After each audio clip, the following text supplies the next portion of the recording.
విత్తనాన్ని నాటలేదు, పైసా పెట్టుబడి పెట్టలేదు, ఎరువులు పురుగు మందులు చల్లలేదు. అయినా ఆ గిరిజన రైతులు ప్రతి ఏడాది మంచి ఆదాయాన్ని పొందుతున్నారు, ఆర్థికాభివృద్ధిని సాధిస్తున్నారు. అది ఎలా అనుకుంటున్నారా? అయితే విశాఖ మన్యం ప్రాంతానికి ఓసారి వెళ్లాల్సిందే.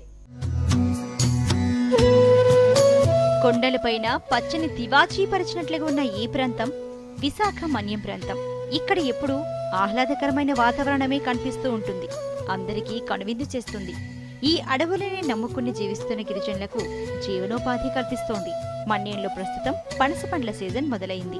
11 మండలాల్లో 15 లక్షల పైబడి పనస చెట్లు ఉన్నట్లు ఫారెస్ట్ అధికారులు చెప్తున్నారు.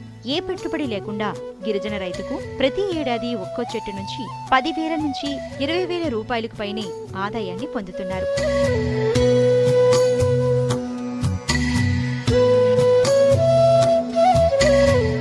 పనసలు పనస వేరు, కాండము, పువ్వు, పిందె, ఆకులు, కాయల నుంచి వచ్చే పాలు, బెరడు, విత్తనాలు, ఇలా మొత్తం చెట్టులోని ప్రతి భాగం ఉపయోగకరమే. పనసలు కజ్జా, బురద అనే 2 రకాలు ఉన్నాయి. కజ్జా పండ్లు అధికంగా వాసన కలిగి తొక్క గట్టిగా ఉంటుంది. బురద పనసలు పై తొక్క చేత్తో తీసివేసి తొనలు తినేందుకు వీలుగా ఉంటుంది. ఆరోగ్యానికి కజ్జా పనసనే మంచిదని చెబుతారు. కజ్జా పనసలు తెల్ల పనస, ఎర్ర పనస, కొబ్బరి పనస, తేనె పనస అనే రకాలు ఉన్నాయి.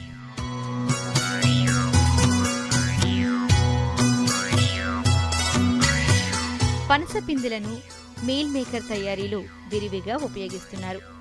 పనస చెట్లు పిందెలుగా ఉన్నప్పుడే గిరి గ్రామాల్లో దళారులు 150 నుంచి 300 పిందెలున్న చెట్లను 100-200 రూపాయలకు కొనుక్కు వెళుతున్నారు. పిందెలు పెద్దవయ్యే వరకు ఎదురు చూడకుండా రైతులు అమ్మేస్తున్నారు. ఇవే పండ్లుగా మారితే కాయ ఒక్కటే 20 నుంచి 40 రూపాయల వరకు అమ్ముతున్నారు. పనస చెట్లు 4-5 రకాలు ఉన్నాయి.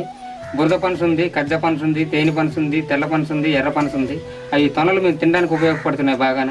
ఆ పిక్కలు కూడా పిండి చేసి కూడా ఆడే మన శనగపిండి, చాలా రకాల పిండిలు తయారు చేసి మైదా పిండి, గోధుమ పిండిలాగా తినడానికి కూడా ఉపయోగపడుతుంది. దాంతోపాటు ఆ కోసేసిన పారేసినవి అయితే మా పశువులకు కూడా ఆ పొట్టు కూడా పనిచేస్తుంది చాలా బాగా.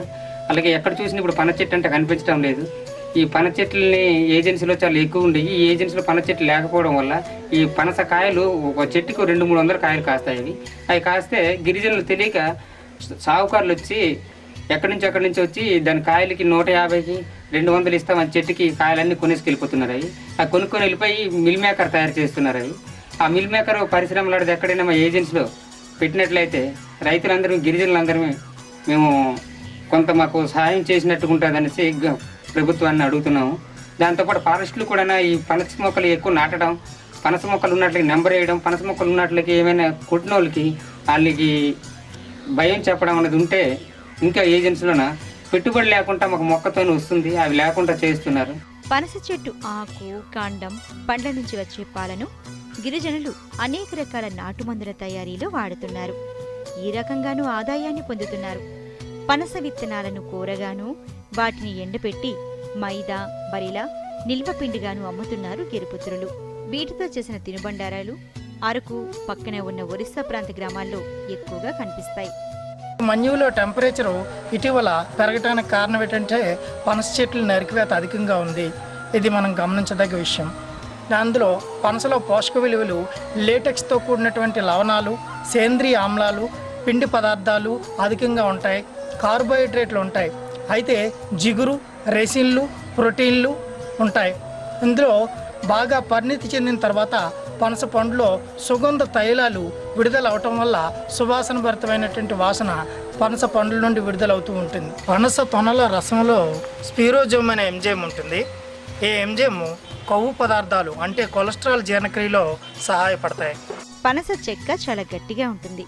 అందుకే దీనిని నక్షీ వస్తువుల తయారీలోనూ ఉపయోగిస్తూ ఉంటారు. ఇంటి తలుపులు, కిటికీల తయారీలో వాడుతూ ఉండటంతో ఈ ప్రాంతంలో పనస చెట్లను ముందెన్నడూ లేని విధంగా విచక్షణరహితంగా నరికివేస్తున్నారు. ఎన్నో ఉపయోగాలు ఉన్న ఈ పనస చెట్లను కాపాడుకోవడం అందరి బాధ్యతని అంటున్నారు అటవీ శాఖ అధికారులు. Government permit, forest department permit లేకుండా పనస చెట్లని ట్రాన్స్పోర్ట్ చేయకూడదు. కానీ చాలా పనస చెట్లు ఇప్పుడు ట్రైబల్ ఏరియాస్లో, ట్రైబల్ ల్యాండ్ హోల్డింగ్స్ ఎక్కడ ఉన్నాయి, విలేజెస్లో పనస చెట్లు ఉన్నాయన్నమాట. సపోజ్ వారు వాటిని అక్కడ నరుక్కుని కాల్చుకుంటే మాత్రము అది మేము కంట్రోల్ చేస్తాం కదా, వీలు కాదు ఇక్కడికి ఇట్లాంటి ఏరియాస్. సో అది అంతేగాని బయటికి ట్రాన్స్పోర్ట్ ఏదైతే అవుతుందో తప్పకుండా పట్టుకుంటాం జరుగుతుంది. గత 40-50 సంవత్సరాల్లో చెట్టు అనేటప్పటికీ ఇది ఫారెస్ట్ డిపార్ట్మెంట్ యొక్క రెస్పాన్సిబిలిటీ, ఇంకా ఎవరి రెస్పాన్సిబిలిటీ కాదు అనేవాళ్ళు. కానీ ఇప్పుడు పరిస్థితులు అలాగ లేవన్నమాట. ప్రభుత్వము, గవర్నమెంట్ ఆఫ్ ఇండియా లెవెల్లో కానివ్వండి, స్టేట్ లెవెల్లో కానివ్వండి, ప్రతి ఒక్కరు కూడా ఆలోచించేది ఏంటంటే చెట్లను, అడవులను ప్రొటెక్ట్ చేసేది అది ప్రతి ఒక్కరి రెస్పాన్సిబిలిటీ. ఏపీఎఫ్డిసి ఏరియాస్కి వెళ్ళి చూస్తే చాలా షేడ్ ట్రీస్ మీకు పనస కూడా మీకు కనబడుతుంది. అది షేడ్ ఇస్తానికి పనికొస్తుంది, గిరిజనులకు వేరే ఆదాయం కూడా ఇస్తుంది అనమాట. అట్లాంటి మొక్కలు పెంచి ఈ భూభాగంలో ఎక్కడైతే వీళ్ళు పోడు ఇంతకుముందు చేసి ఇప్పుడు వేరే పంటలు వేసుకుంటున్నారు, అక్కడ కాఫీ ఫలసాయంగా పెంచితే చాలా మనం గ్రీనరీ పెంచడం కూడా మనకు సాధ్యమవుతుంది. పైసా పెట్టుబడి లేకుండా ఈ పనస చెట్లు మన్యం ప్రాంత ప్రజలకు మంచి ఆదాయాన్ని తెచ్చిపెడుతున్నాయి, ఆర్థికంగా నిలబడేలా చేస్తున్నాయి.